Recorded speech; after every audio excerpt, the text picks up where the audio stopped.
E neste momento nós convidamos para a palestra magna Os Desafios da Liberdade de Expressão na Economia Digital, o ministro do Supremo Tribunal Federal, o senhor Gilmar Mendes. Por favor, ministro, aqui no público.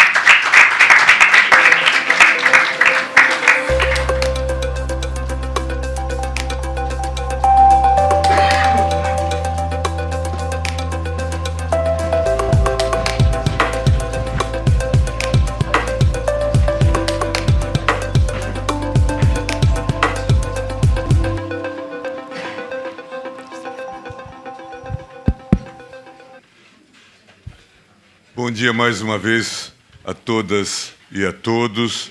Agradecer a Bert, ao Flávio e ao Tonê por esse convite e saudar também a iniciativa desse diálogo a partir desses painéis. A gente percebe a importância, né, ministro, desse diálogo e de como se pode aprender e ver como nós podemos evoluir nessa matéria, né, doutora Cristiana? Nos últimos anos, diversos governos democráticos têm apoiado iniciativas regulatórias que buscam lidar com os graves danos sociais decorrentes da difusão de conteúdos maliciosos em redes sociais e em mídias digitais em geral. Não é um exagero afirmar que estamos diante de uma nova geração de abordagens legais e regulatórias baseadas em estruturas de responsabilidade que criam incentivos para que plataformas estabeleçam processos efetivos de identificação e de remoção de conteúdos danosos. Os exemplos mais notáveis desse movimento são a Lei Alemã de 2017, o Netzwerkdurchsetzungsgesetz de 2017, o Digital Services Act, DSA, aprovado pelo Parlamento Europeu em 2022, e a proposta de Online Safety Bill, que está em discussão no Reino Unido. No Brasil, as discussões sobre regulações de plataformas adquiriram um renovado fôlego em razão dos espantosos episódios já aqui referidos do 8 de janeiro de 2023. Todos nós falávamos que ali era uma janela de oportunidade para a regulação. A brutalidade das cenas de ataques às instituições democráticas foi antecedida da circulação de conteúdos online produzidos por grupos extremistas nos dias que antecederam os atos de massacre e de terrorismo. Há uma grande conscientização em curso de que os episódios cruéis vivenciados no início do ano foram orquestrados virtualmente sem que os intermediários que participam da difusão desses conteúdos tivessem adotado, este é um ponto importante, medidas mínimas para lidar com os riscos sistêmicos gerados por publicações odiosas. Essa conjuntura coloca para discussão ou rediscussão do papel exercido pelos intermediários online na formação do discurso público. Por outro lado, grupos conservadores e parte das empresas de tecnologia têm ativamente promovido contranarrativas alarmistas ao esvaziamento da liberdade de expressão. Já foi o tom trazido aqui pelo Guilherme Canella nessa questão de como compatibilizar as várias visões do mesmo fenômeno. Alguns episódios icônicos no Brasil ilustram essa orquestração, como espalhamento de notícias falsas em 2024 sobre o próprio projeto de lei de regulação, o projeto de lei 2630, que, segundo falsamente propagado por parlamentares, proibia a veiculação de trechos da Bíblia. Isso tem um impacto enorme na comunidade evangélica e, claro, na chamada bancada evangélica que atua no Congresso Nacional. Agora, novamente, a névoa de desinformação tem mais uma vez obscurecido as discussões do Supremo Tribunal Federal sobre o julgamento do artigo 19 do Marco Civil da Internet. O julgamento está sendo retomado, como eu disse, agora na próxima quarta-feira. Diante desse cenário, essa presente abordagem tem o objetivo, concomitantemente, complexo e singelo, reposicionar o significado do direito fundamental à liberdade de expressão no debate regulatório.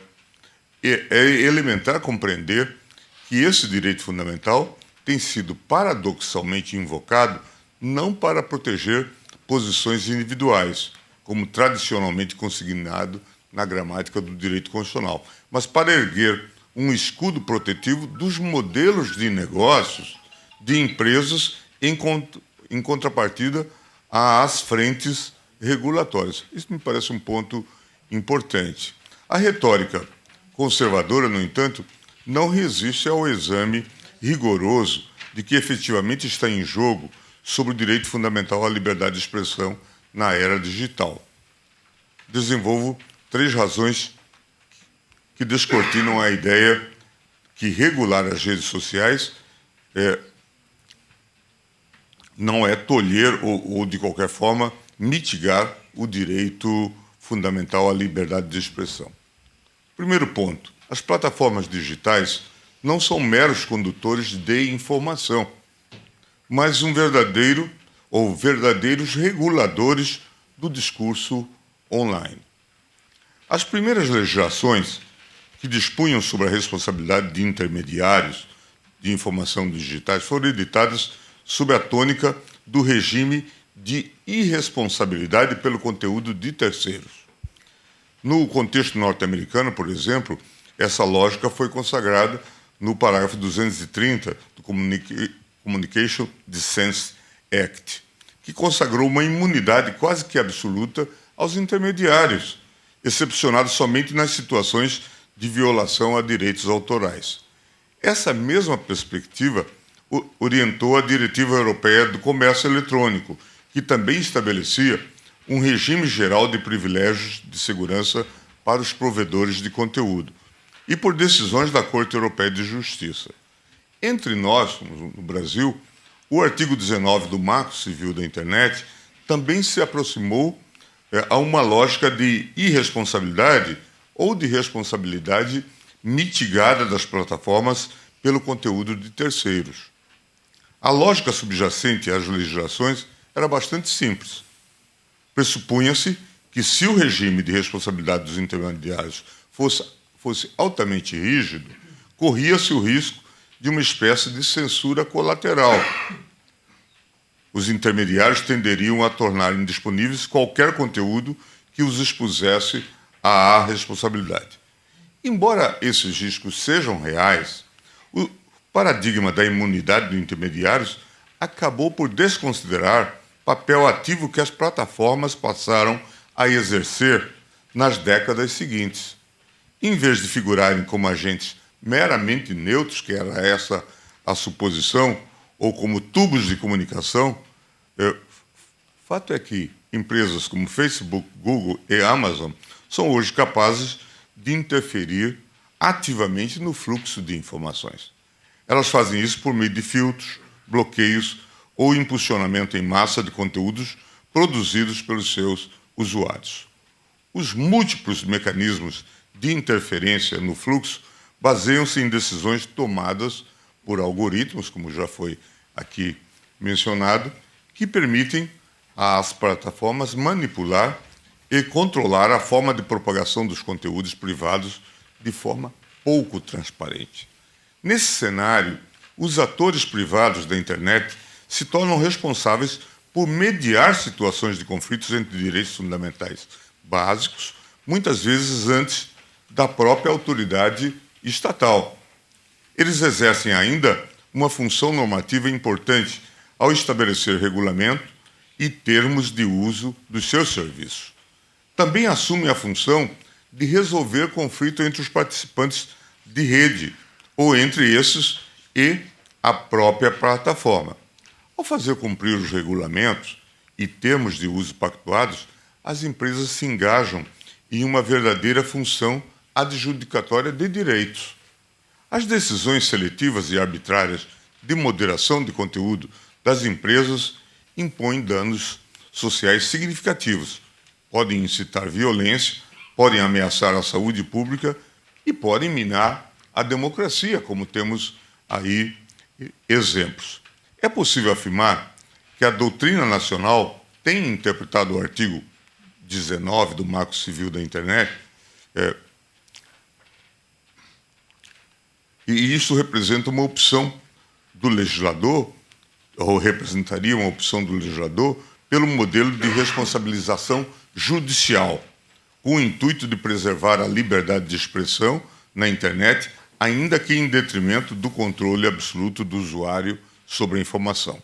Essa escolha, porém, não significa necessariamente que o provedor esteja impedido de realizar a remoção do conteúdo na inexistência de ordem judicial. Caso, a partir de uma notificação extrajudicial de um usuário, a empresa constate que está diante de uma violação dos termos do uso da rede social, por exemplo, a empresa poderá proceder à retirada do conteúdo, ainda que sem ordem judicial. Assim, na realidade, o artigo 19 do Marco Civil da Internet não prevê que a única hipótese de remoção de conteúdo consiste na existência de ordem judicial, mas, ao contrário, explicita que sempre que tal ordem existir, o conteúdo deve ser removido pela plataforma. Diante desse desenho institucional adotado pelo Marco Civil da Internet, é legítimo afirmar que boa parte do sistema de moderação de conteúdo online no Brasil já está concentrado no exercício de estratégias de autorregulação por parte das plataformas. Isso porque são esses próprios agentes privados que, a partir da ordenação das regras das suas comunidades, implementam primariamente a atividade de moderação de conteúdo. A suficiência da autorregulação suscita, porém, controvérsias diante da veiculação e impulsionamento massivo de conteúdos de terceiros potencialmente ilícitos. Todos esses fatores levam a crer que, embora o artigo 19 do Marco Civil da Internet tenha sido de inegável importância para a construção de uma internet plural e aberta no Brasil, hoje o dispositivo parece que se mostra ultrapassado.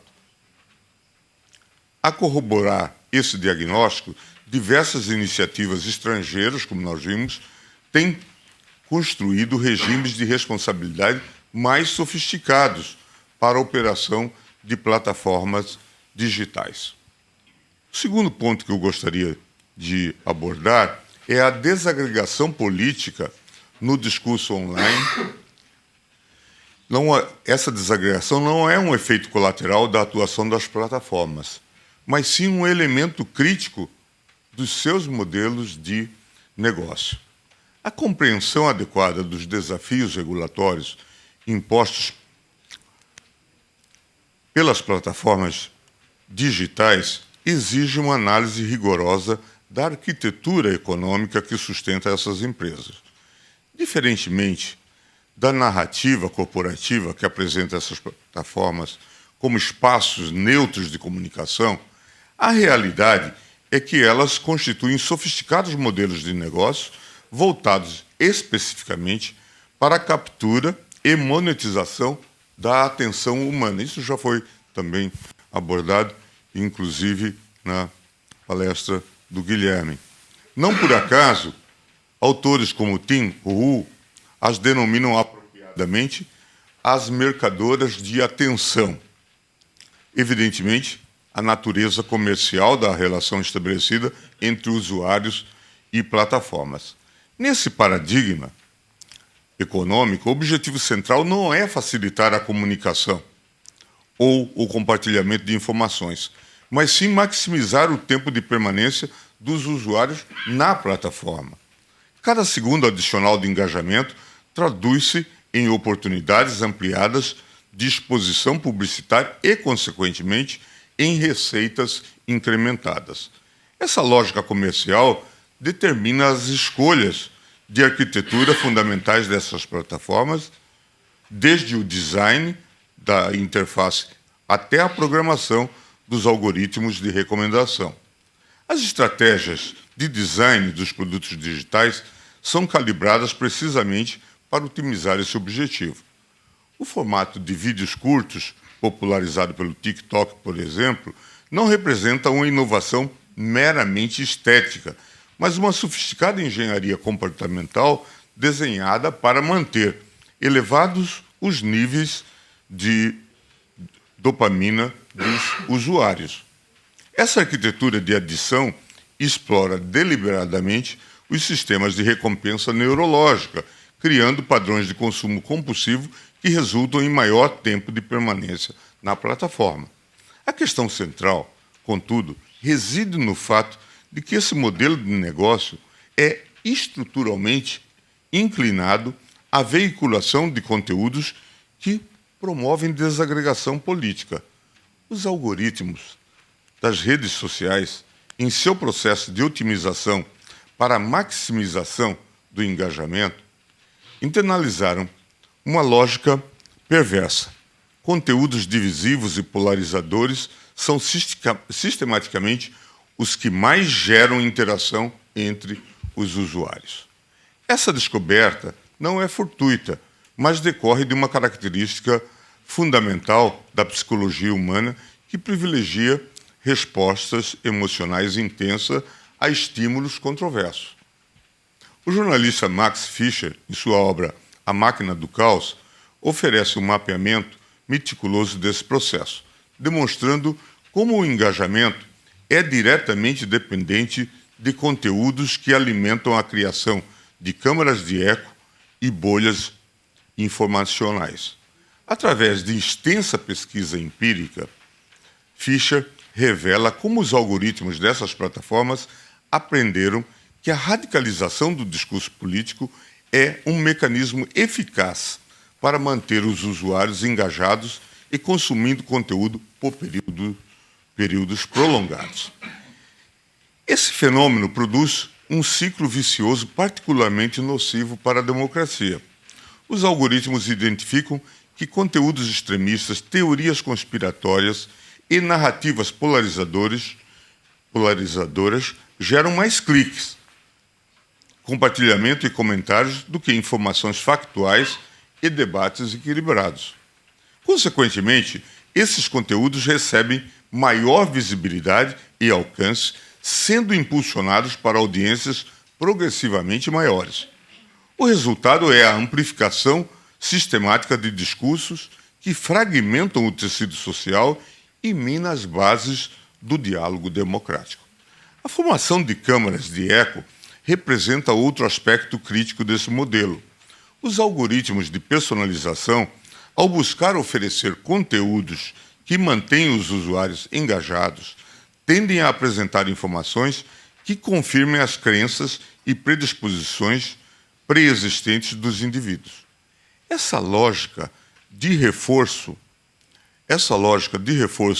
cria ambientes informacionais homogêneos, onde visões do mundo divergentes são progressivamente excluídas, resultando na polarização do debate público e na erosão da capacidade de diálogo entre diferentes grupos sociais. É essencial reconhecer, portanto, que a desagregação política observada do ambiente digital não constitui uma consequência não intencional da operação dessas plataformas, mas sim um elemento intrínseco aos seus modelos de negócio. A monetização da atenção através da publicidade direcionada cria incentivos estruturais para a promoção de conteúdos divisivos, transformando a polarização social em um ativo econômico dessas empresas. Ressalte-se que essa lógica perversa tem sido potencializada pela crescente dependência das plataformas em relação a conteúdos gerados por inteligência artificial, que passaram a representar uma parcela significativa do material que circula nas redes. Esses conteúdos sintéticos produzidos algoritmicamente, sem autoria humana genuína, levantam questões fundamentais sobre os próprios fundamentos da proteção constitucional à liberdade de expressão. Lawrence Lessig oferece uma análise provocativa dessa problemática ao distinguir entre o discurso humano, tradicionalmente protegido pela primeira emenda dos Estados Unidos, e o que denomina discurso de replicantes, uma categoria específica de comunicação produzida por algoritmos de inteligência artificial que desenvolveram capacidade autônoma de fazer escolhas semânticas sem controle humano direto. Essas constatações possuem implicações regulatórias profundas. Qualquer framework regulatório que pretenda endereçar adequadamente os riscos democráticos impostos pelas plataformas digitais deve reconhecer que os problemas identificados não decorrem de falhas operacionais ou de inadequações técnicas pontuais, mas sim da lógica fundamental que governa esses modelos de negócio. Sem uma intervenção regulatória que altere os incentivos econômicos subjacentes, iniciativas pontuais de moderação de conteúdo mostrar-se-ão, penso, estruturalmente insuficientes para mitigar os danos sistêmicos à democracia. Agora, um ponto, eu estou caminhando para o final, sobre abordagens regulatórias contemporâneas não regulam o conteúdo, mas ampliam a transparência na mediação da liberdade de expressão. Uma das mais persistentes distorções no debate público sobre regulação das plataformas digitais consiste na caracterização equivocada de que iniciativas legislativas, como o Projeto de Lei do Brasil 2630 ou o Digital Services Act da União Europeia, representam ameaças à liberdade de expressão. Essa narrativa, amplamente disseminada por alguns grupos e empresas de tecnologia, fundamenta-se em uma compreensão deliberadamente superficial dos mecanismos regulatórios propostos e ignora uma realidade incontornável. As plataformas digitais já exercem cotidianamente e de forma extensiva um papel de mediação e controle sobre a liberdade de expressão dos usuários. A análise rigorosa dessas propostas regulatórias revela que elas não estabelecem restrições diretas ao conteúdo e nem delegam ao Estado a função de determinar o que pode ou não ser expresso no ambiente digital. Ao contrário, essas legislações adotam uma abordagem procedimental, sofisticada, que reconhece a realidade já estabelecida. São as próprias plataformas que, através de seus algoritmos, políticas de comunidades e práticas de moderação, exercem um controle substantivo sobre quais vozes são amplificadas, quais conteúdos são suprimidos e como o discurso público é estruturado no ambiente digital. O DSA europeu, paradigma das regulações contemporâneas, exemplifica essa lógica procedimental ao estabelecer obrigações de transparência sem definir previamente categorias específicas de conteúdo proibido. A legislação exige que as plataformas explicitem seus critérios de moderação, disponibilizem dados sobre suas práticas de remoção e impulsionamento de conteúdo e implementem mecanismos de recurso e contestação mais robustos. Essas exigências não introduzem novas formas de censura, é bom que se diga, mas tornam visíveis e questionáveis os processos de curadoria do conteúdo que as plataformas já exercem de forma opaca. Similarmente, o PL 2630, em suas versões mais elaboradas, concentrava-se em exigências de transparência algorítmica, relatórios de moderação de conteúdo e mecanismo de prestação de contas, sem estabelecer listas prévias de conteúdos proibidos. É importante situar essas iniciativas regulatórias dentro daquilo que Jack Balkin denomina regulação New School, uma estratégia indireta de governança da expressão digital, que opera através da coerção e cooptação dos proprietários da infraestrutura digital, ao invés de regular diretamente os usuários finais. Diferentemente da regulação old school, que atua diretamente sobre os falantes através de sanções civis e criminais, a regulação new school reconhece as limitações práticas dos governos em regular o vasto volume de discurso online que emana de todo o mundo, frequentemente de forma anônima. Consequentemente, os estados passam a pressionar empresas de tecnologia, incluindo empresas de plataformas, mecanismos de busca e empresas de mídia social, para que estas atuem como uma espécie de burocracia privada de primeira instância, que os governos supervisionam para implementar políticas de moderação de conteúdo. A questão central que essas regulações endereçam não é a criação de novas restrições à liberdade de expressão, mas a democratização dos processos pelos quais essa liberdade é atualmente mediada.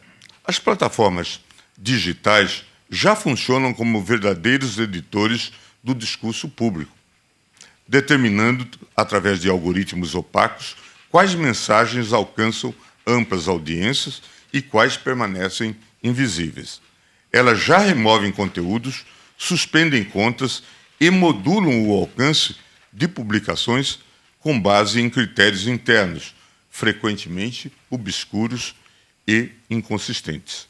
O que as abordagens regulatórias contemporâneas propõem é justamente submeter esses processos decisórios a princípios de transparência, accountability e due process, que são fundamentais em qualquer sociedade democrática.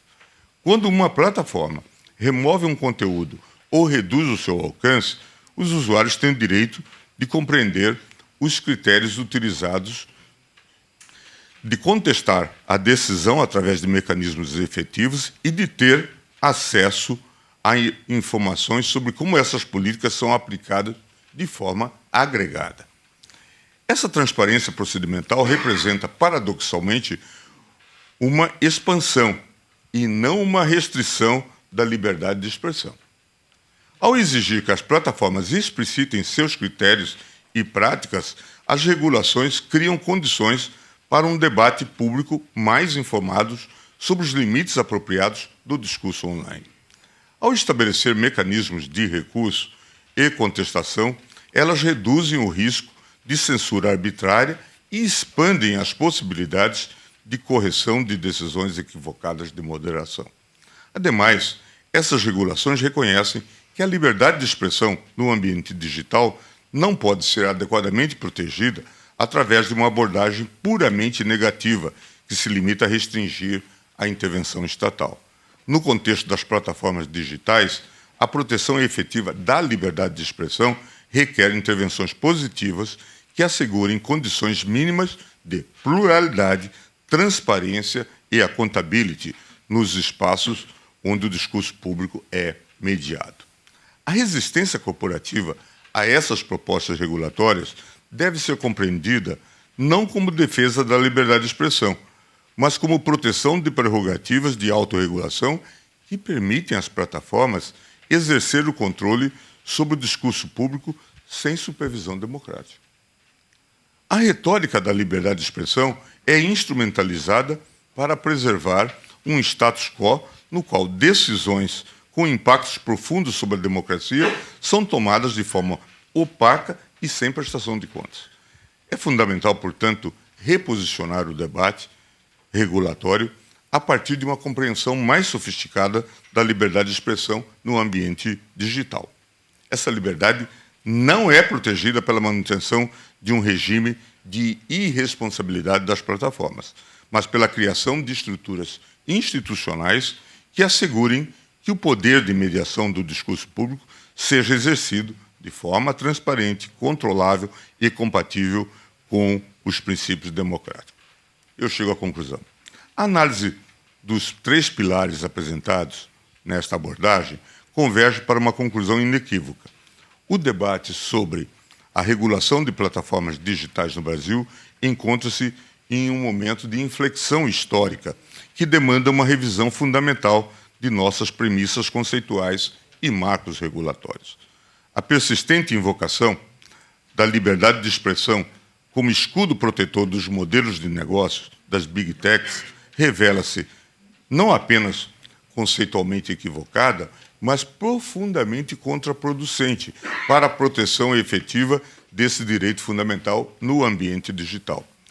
As evidências apresentadas demonstram que as plataformas digitais já exercem, de fato, uma função regulatória sobre o discurso público através de algoritmos opacos e práticas de moderação arbitrárias, que seus modelos de negócio estruturalmente incentivam a desagregação política como estratégia de maximização do engajamento, e que as abordagens regulatórias contemporâneas visam precisamente democratizar e tornar transparentes esses processos de mediação já existentes.